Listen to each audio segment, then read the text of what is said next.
Bonsoir, très heureux de vous retrouver dans ce mois de décembre, à quelques jours de Noël, et surtout pour vivre ensemble une nouvelle émission à cœur ouvert face à la Bible. Et justement, je profite de Noël parce que même si pour beaucoup, on en a oublié la véritable valeur, le véritable sens, nous voulons rappeler que Noël, c'est la venue au monde du Fils de Dieu, le Sauveur du monde. Alors justement, la question ce soir, est-ce que Jésus est vraiment l'envoyé de Dieu? Est-ce qu'il est le grand Sauveur, le grand libérateur du monde, celui qui réellement apporte la délivrance, la guérison, la paix, le salut éternel, ou malheureusement, est-ce que nous devons en attendre un autre? Voilà la question à laquelle nous allons répondre ce soir, bien sûr, toujours à cœur ouvert face à la Bible.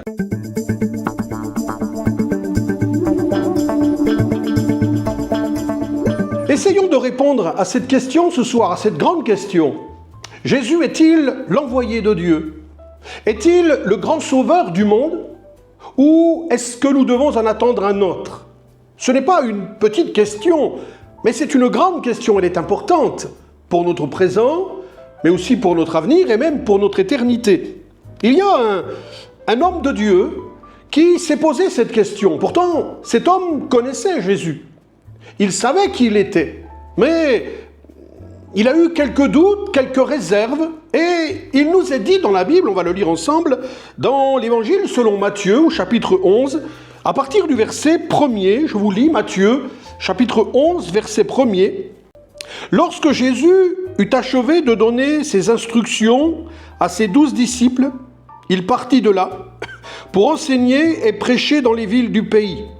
Jean, c'est-à-dire Jean le Baptiste, ayant entendu parler dans sa prison des œuvres du Christ, lui fit dire par ses disciples, « Es-tu celui qui doit venir, ou devons-nous en attendre un autre ?» Jésus leur répondit, « Allez rapporter à Jean ce que vous entendez et ce que vous voyez. Les aveugles voient, les boiteux marchent, les lépreux sont purifiés, les sourds entendent, les morts ressuscitent, et la bonne nouvelle est annoncée aux pauvres. Heureux celui pour qui je ne serai pas une occasion de chute. Amen. » Jean-Baptiste, cet homme qui connaissait Jésus, s'est posé cette question. Il a émis quelques réserves, il avait quelques doutes, et il s'est dit, est-ce que c'est lui réellement l'envoyé de Dieu? Est-ce que c'est lui le Messie promis, celui qui va apporter la paix, la joie, le bonheur dans les cœurs? Ou est-ce que nous devons en attendre un autre? C'est une grande question. Alors, pour le peuple d'Israël, eh bien, la réponse, elle est toute trouvée. Non, ce n'est pas lui. D'ailleurs, ils l'attendent encore. Je parlais il y a quelque temps avec un ami juif et il me disait que, eh bien, il y a une date qui est prévue pour la venue du Messie. Et il me disait, elle se rapproche à grands pas et toujours rien. Donc, il s'inquiète, mais pour eux, non, ce n'est pas, Jésus n'est pas l'envoyé de Dieu, il n'est pas le Messie promis, il n'est pas le Fils de Dieu. Pour notre Europe, pour notre pays de France, c'est encore pire, là c'est non, mais Jésus n'existe pas, et s'il a existé, il ne peut rien faire dans notre vie. D'ailleurs, on a occulté complètement Jésus, on l'a mis à l'écart, on l'a jeté dans les oubliettes. On va fêter non pas les fêtes de Noël, on va fêter les fêtes de fin d'année. Il ne faut plus mettre de crèche, il ne faut plus parler de la venue de Jésus. Une pauvre personne on lui a donné une amende parce qu'elle a mis une crèche dans sa pharmacie. Waouh! On n'a même plus le droit de dire que nous sommes en l'an 2024 après Jésus-Christ, mais on dit nous sommes en 2024 de notre ère. Voyez, on veut oublier, on veut enlever Jésus-Christ. Alors la réponse pour le peuple d'Israël, c'est non. Il n'est pas l'envoyé de Dieu. La réponse pour les autres, pour bien d'autres religions, non, il n'est pas l'envoyé de Dieu. La réponse pour notre monde, pour notre pays, pour notre nation, c'est la même. Non, il n'est pas l'envoyé de Dieu. Il n'est pas le sauveur du monde. Et pour vous ce soir, parce que cette question, elle est également pour vous, qui êtes là, qui écoutez. Est-ce que Jésus est pour vous l'envoyé de Dieu?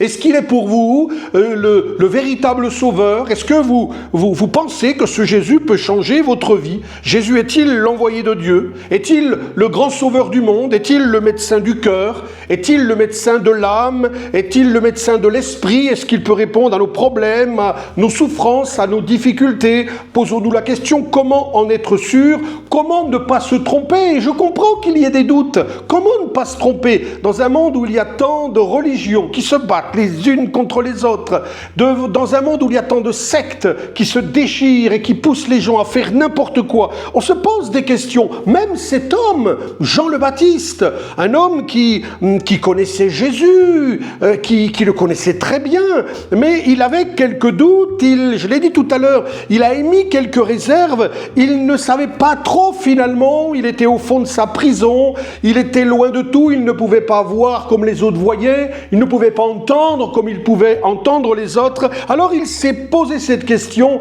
est-ce qu'il est vraiment ce Jésus, l'envoyé de Dieu? Ou peut-être, est-ce que nous devons en attendre un autre? Et il a raison, il avait raison de se poser des questions. Lorsque je suis venu écouter l'Évangile, la première fois, je me suis posé la question, est-ce que ce que j'entends est vrai? Ou est-ce qu'on me trompe? Et il ne faut pas être trompé, il faut trouver la vérité, parce que c'est la vérité qui nous donne le bonheur, le vrai bonheur. Aujourd'hui, malheureusement, les hommes ne savent pas. Pourquoi? Parce que comme Jean le Baptiste, les hommes sont au fond de leur prison, ils ont des œillères et ils ne peuvent pas voir. Il y a la prison de l'incrédulité, on ne veut croire en rien, et dès qu'on nous parle de Jésus, eh bien on dit je vous écouterai là-dessus une autre fois, et les hommes ne veulent plus entendre parler de Jésus. Ils ont une boule au ventre, ils ont la colère qui arrive, il y a la moquerie qui vient, on ne veut pas entendre parler de Jésus. Il y a ceux qui sont dans les prisons du désespoir, on est tellement au fond du trou, on est tellement malheureux, on a tellement de soucis, de problèmes, qu'on se dit, mais s'il y avait un Dieu, j'en serais pas là, et on arrive même à accuser Dieu de notre malheur. Mais mes amis, mon ami qui est là ce soir, Dieu te veut du bien, Dieu ne veut pas ton malheur. La Bible dit que Dieu a des projets de paix, de joie et de bonheur pour chacun d'entre nous, et pour toi qui m'écoutes en particulier. Il y a ceux qui sont dans les prisons des passions, des vices, et on est malheureux parce qu'on aimerait en être libéré de ces addictions à l'alcool, à la drogue, au tabac, à la pornographie ou autre, mais c'est plus fort que nous, on n'y arrive pas, alors on est malheureux, on rend malheureux les autres, et parce qu'on est enchaîné dans ces choses-là, on pense que rien ni personne ne peut nous délivrer. On a tout essayé, la médecine, la science, rien n'y a fait, et on pense qu'il n'y a pas d'espoir. Et puis il y a les prisons de l'indifférence, où on se dit finalement, qu'il soit le sauveur du monde ou pas le sauveur du monde, qu'est-ce que ça va changer à ma vie? Qu'est-ce que ça va emporter de plus? Je peux vous dire que ça va changer complètement votre existence si vous croyez aujourd'hui que Jésus est le Fils de Dieu. Voyez, les gens aujourd'hui sont ignorants, et je crois qu'il n'y a rien de plus terrible que l'ignorance. Ils sont comme ce Jean-Baptiste qui, dans sa prison, était ignorant. Alors, je ne leur jette pas la pierre, parce que j'ai été comme eux, je ne jette la pierre à personne, mais la Bible dit que celui qui cherche, il trouve. Celui qui demande, on va lui parler, on va lui répondre. Celui qui frappe, on va lui ouvrir. Et ce qui est extraordinaire dans notre histoire, c'est que Jean le Baptiste ne va pas rester avec ses questions, il ne va pas rester avec ses interrogations, il ne va pas rester avec cette réserve qu'il a envers ce Jésus, mais il va envoyer ses disciples lui poser la question, es-tu celui qui doit venir? Es-tu l'envoyé de Dieu? Ou est-ce qu'on doit se préparer à en attendre un autre? Finalement, j'ai l'impression que ce Jean-Baptiste, il va faire un pas vers Jésus. Il ne le fait pas lui-même, mais il envoie ses disciples vers lui pour aller lui poser la question. Il fait un pas. Et ça, c'est tellement important de faire un pas. Faire un pas vers Jésus. Vous savez, quand on fait un pas vers Jésus, il en fait deux vers nous. Je peux vous assurer, si vous faites un pas vers lui, il en fera deux vers vous. Dans la Bible, il est parlé d'un homme qui s'appelait Zachée. Il a une particularité, c'était un petit homme. Il était malheureux parce que les gens du village ne lui parlaient plus, c'était un voleur, il travaillait à la solde de Rome, c'était quelqu'un qui était roublard, il était mal aimé de tous. Il avait besoin que quelqu'un vienne le secourir, il avait besoin pour son âme, pour son cœur, pour son esprit, il n'était pas en paix, il n'avait pas d'amis. Et puis il a su que Jésus allait traverser la ville.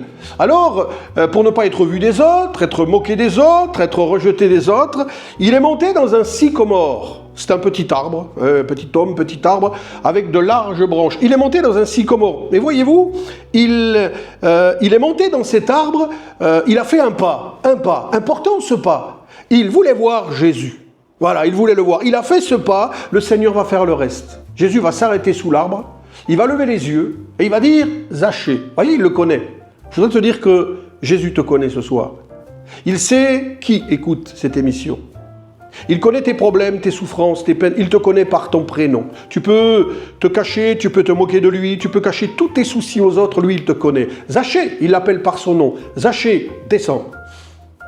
Parce qu'il faut aujourd'hui que je demeure dans ta maison. En fait, il lui dit, aujourd'hui, tu vas voir avec tes yeux, tu vas entendre avec tes oreilles et tu verras qui je suis.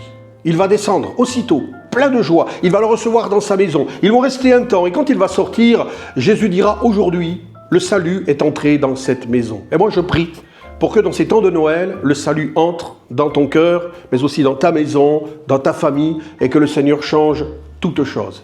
Il est parlé d'une femme qui était atteinte d'une perte de sang. Elle perdait la vie, elle perdait son sang, elle était de plus en plus faible, les médecins ne pouvaient plus rien pour elle, ils ont tout essayé, elle était là malheureuse, misérable, et puis il est dit qu'elle a entendu parler de Jésus. Vous avez certainement tous entendu parler de Jésus. Et pourtant, ça n'a rien changé à votre vie. Vous êtes restés dans votre vie, dans vos problèmes, sur votre chemin, sans vous poser d'autres questions. Elle souffrait. Elle s'est dit, et si ce Jésus pouvait quelque chose pour moi?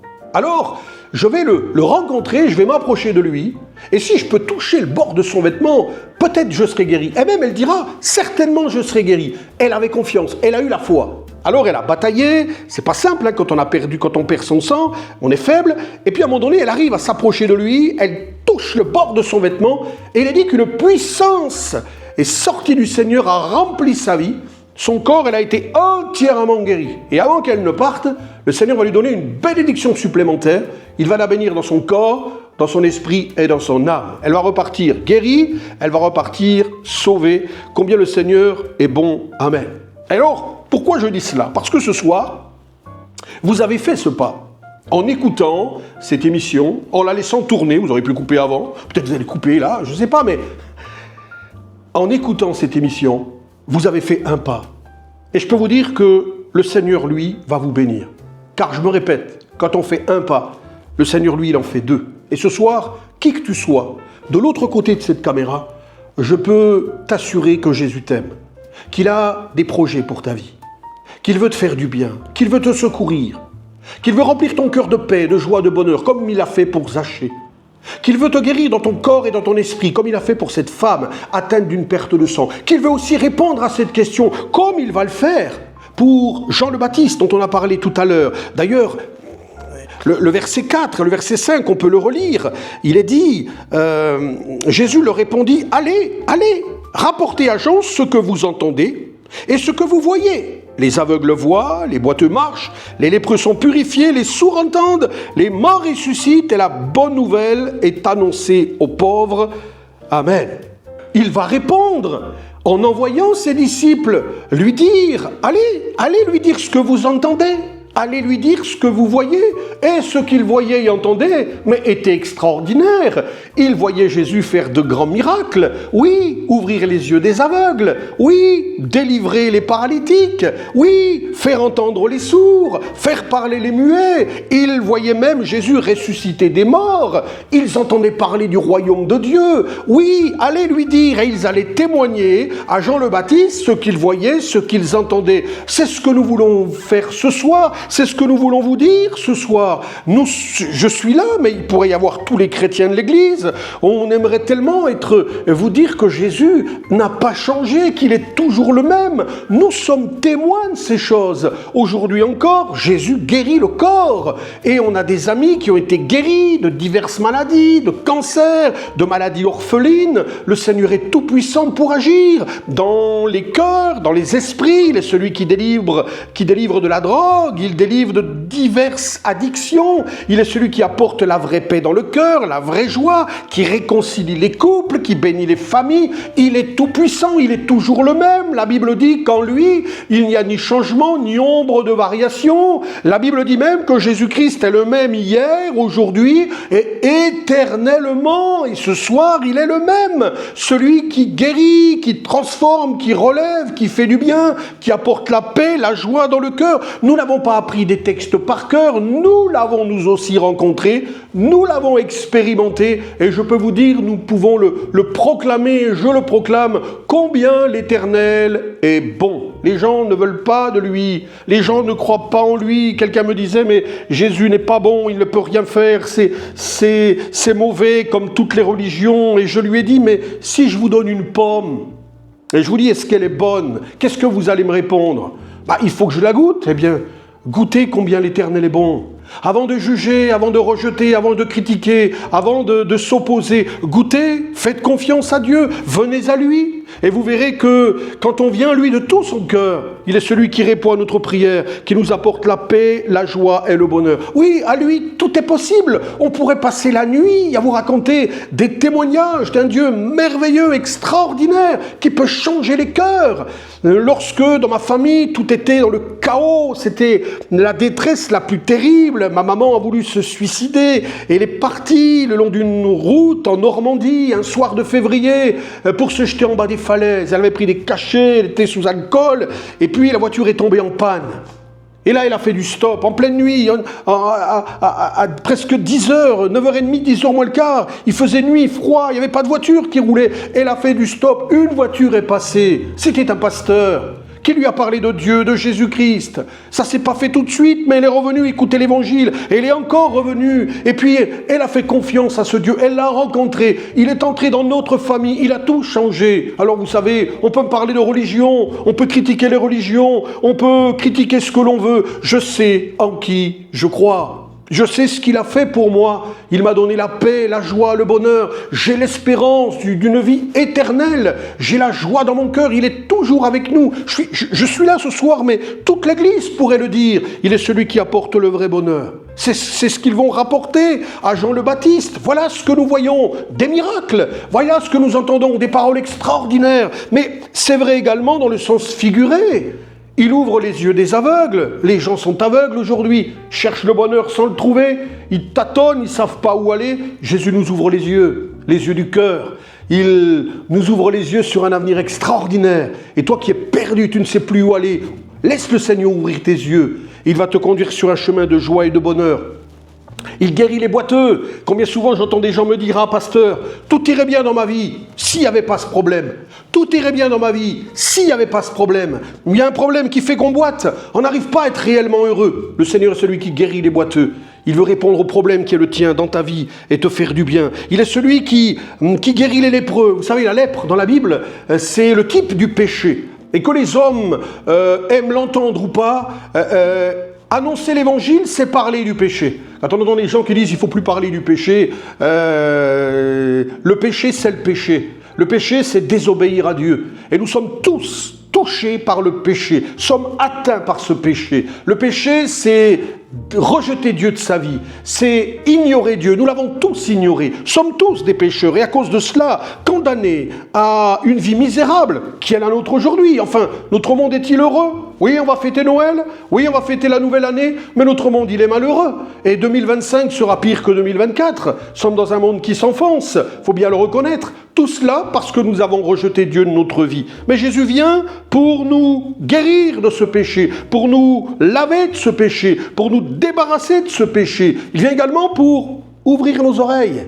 On n'entend que des choses mauvaises, on n'entend que des mauvaises nouvelles.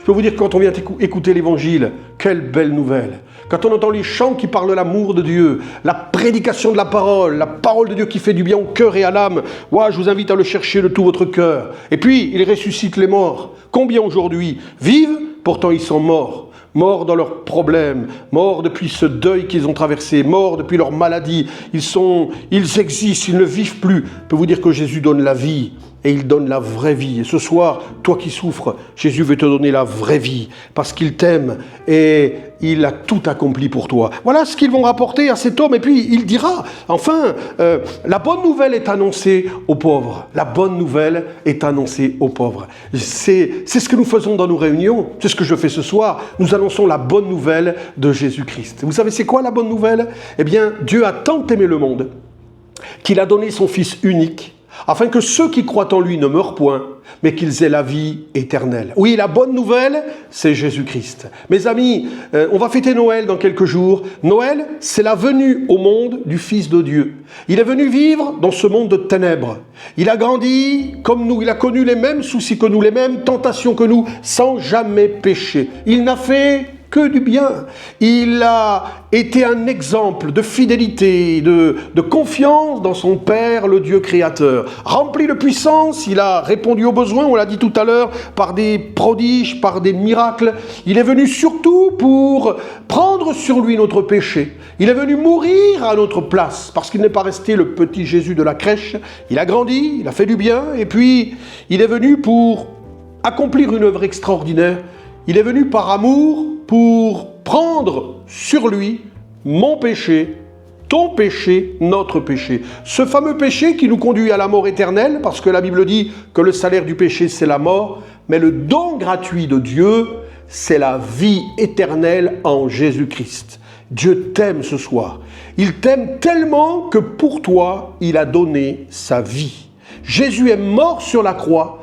Il prend sur lui nos péchés pour que nous puissions en être débarrassés, être purifiés, retrouver ainsi le contact avec le Créateur et tout ce qu'il va avec, parce que quand on a contact avec lui, il va nous donner sa paix, sa joie, son bonheur, sa délivrance, et surtout ce salut présent, mais ce salut éternel.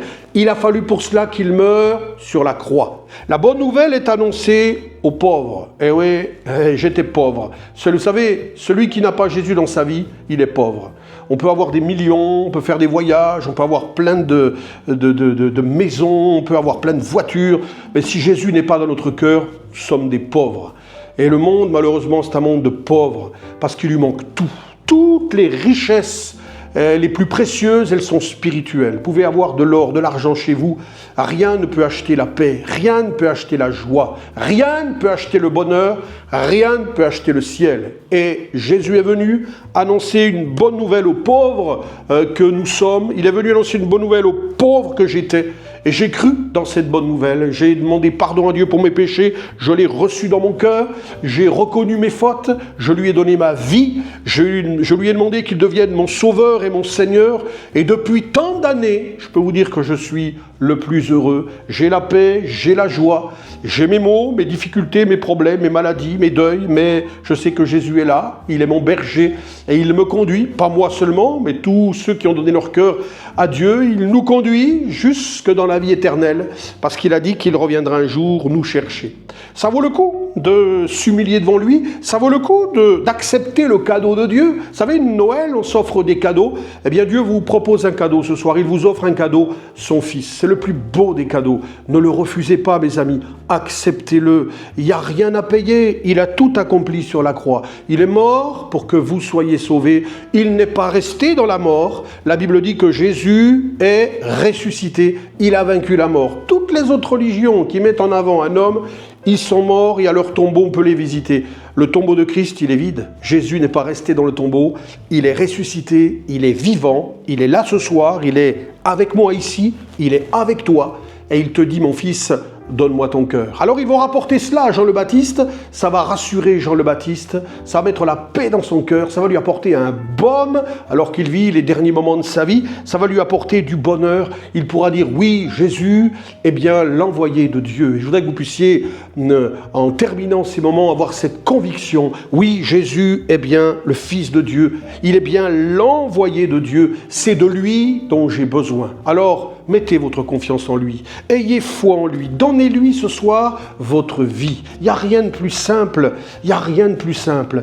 Alors qu'on va terminer ces moments, simplement vous tenir devant lui, dire Seigneur, ce que j'ai entendu, je vais y croire. Ma vie n'est pas facile et j'ai vécu une année 2004 pas simple. Je suis boiteux, certes, je suis peut-être aveugle, mendiant, je connais des problèmes, des souffrances dans mon corps, dans mon âme, dans ma famille, dans mon couple, sur mon lieu de travail.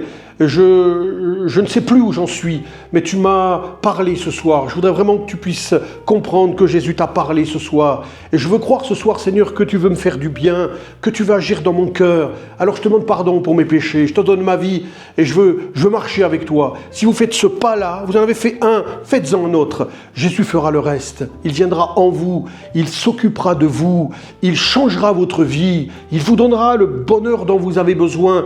Tu as assez pleuré, mon ami. Pourquoi ne pas commencer une nouvelle année avec Jésus? Pourquoi ne pas te tourner vers lui? Je ne vous parle pas de religion, je ne vous parle pas de secte, je n'ai que faire des religions et des sectes. Je vous parle du Fils de Dieu, du Sauveur du monde, celui que les gens veulent faire taire, celui que le monde voudrait oublier. Pourtant, il n'a jamais autant fait parler de lui qu'aujourd'hui. Sur toute la surface de la terre, dans tous les pays, la bonne nouvelle, elle est annoncée. Des hommes, des femmes, des jeunes hommes, des jeunes filles se donnent à Jésus-Christ. Des juifs se convertissent à Jésus-Christ. Des musulmans se convertissent à Jésus-Christ. Des païens se donnent à Jésus-Christ. Il est celui qui apporte la vraie paix. Il est celui dont le monde a besoin. Le monde s'enfonce. Il est celui dont le monde a besoin.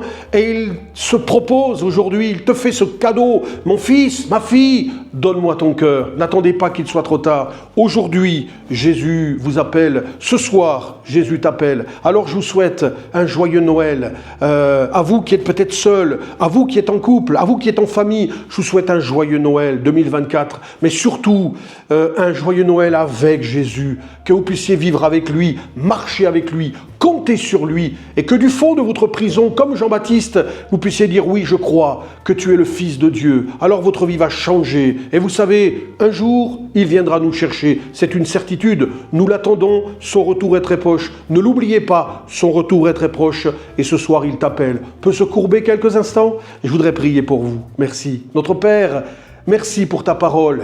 Merci parce que si Jean le Baptiste a eu quelques doutes et s'est posé quelques questions, il est normal aussi que nous-mêmes, nous nous posions des questions. Nous sommes dans un monde où il y a tellement de religions, de leaders spirituels, d'hommes qui se mettent en avant, se disant être envoyés de Dieu. Seigneur, merci parce que tu réponds à nos questions, tu enlèves nos doutes, tu viens mettre la paix dans notre cœur. Oui, tu es bien, toi, l'envoyé de Dieu, tu es le Fils de Dieu, tu es venu pour nous réconcilier avec le Père, tu es venu pour prendre sur toi nos péchés, nos offenses, tu es venu nous réconcilier avec Dieu, afin que ce canal à nouveau soit ouvert entre Dieu et les hommes. C'est pour cela que tu es appelé le médiateur entre Dieu et les hommes. Et ce soir, tu apportes la paix, la joie, la délivrance, le bonheur, le salut éternel dans le cœur de ces amis qui écoutent ta parole. Fais-leur du bien, réponds à leurs prières. Je te le demande dans le nom de Jésus. Merci pour ces moments. À toi la gloire, Seigneur.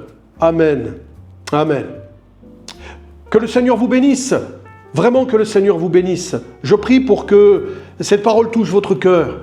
Il n'y en a pas d'autre. Le Messie, le Sauveur, l'envoyé de Dieu, c'est Jésus. C'est lui et personne d'autre. Alors, ne l'attendez pas plus longtemps. Ouvrez-lui votre cœur. Mettez votre foi dans ce Seigneur. Il va changer votre vie. Il l'a fait pour nous. Il veut le faire pour vous, pour une seule raison. Parce qu'il vous aime. Ce soir, Jésus t'aime. Voilà, chers amis, nous avons essayé de répondre à cette question à cœur ouvert face à la Bible. Oui, Jésus est bien l'envoyé de Dieu. Il est bien le Fils de Dieu, le Sauveur du monde, le seul libérateur. Il n'y en a pas d'autre. Quelqu'un me disait un jour, tous les chemins mènent à Rome, quelle que soit la religion, l'important c'est d'être sincère. Oui, être sincère c'est une bonne chose, mais la sincérité ne sauve pas. Si je me suis trompé de chemin, j'ai beau être sincère, je suis sur le mauvais chemin.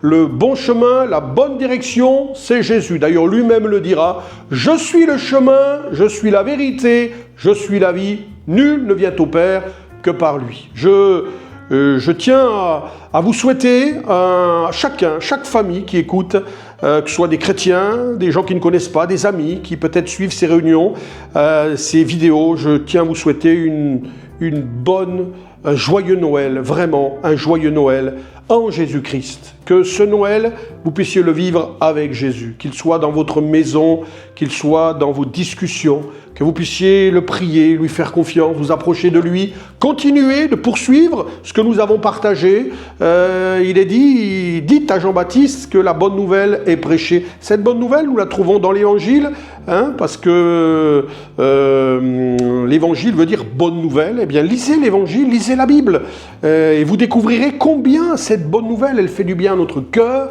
et combien Dieu a des projets pour chacune de nos vies, pour la tienne en particulier. Alors lisez la Bible, trouvez la Bible, faites-vous ce cadeau pour Noël, lisez la parole de Dieu, vous allez découvrir les merveilles du Seigneur en votre faveur. Et puis, vous pouvez nous suivre sur les réseaux sociaux, bien sûr, vous le savez, www.éclat-de-vie.fr, éclatdevie.fr, vous avez tout le programme de notre assemblée.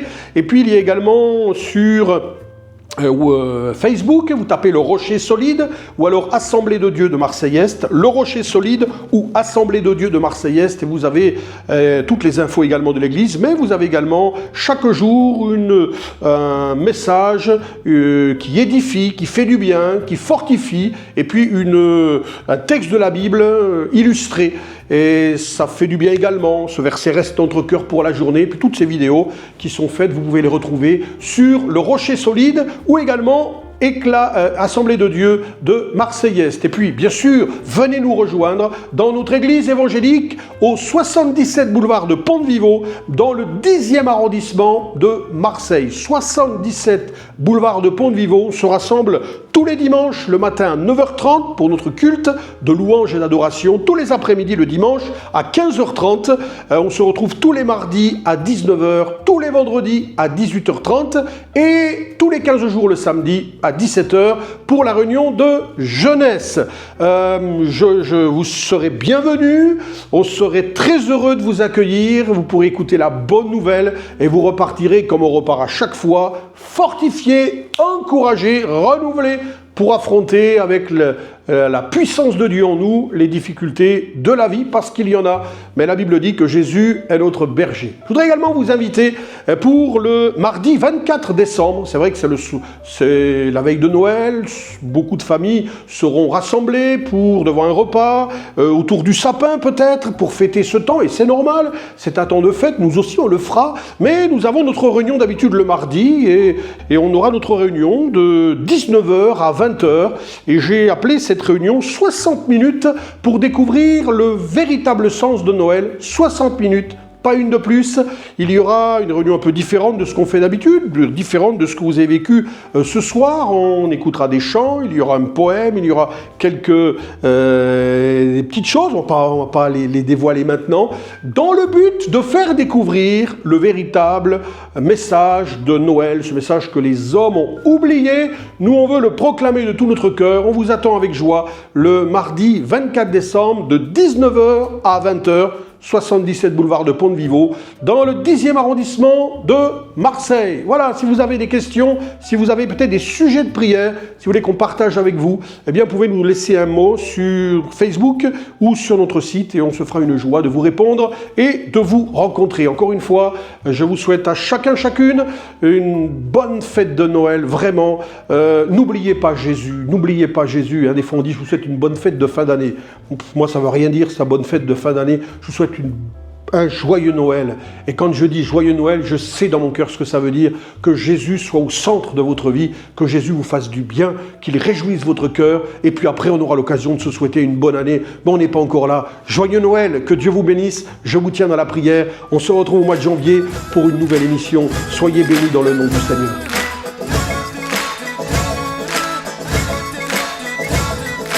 Aujourd'hui nous est né un sauveur, venu du ciel pour naître dans les terres. L'espoir du monde, la lumière pour toute la terre. Que chacun soit dans la joie, car c'est Noël. Donc élève ta voix et chante sa gloire. C'est Noël, réjouis-toi car le roi est né. C'est Noël, pousse un cri de joie. C'est Noël, que sa gloire résonne. C'est Noël.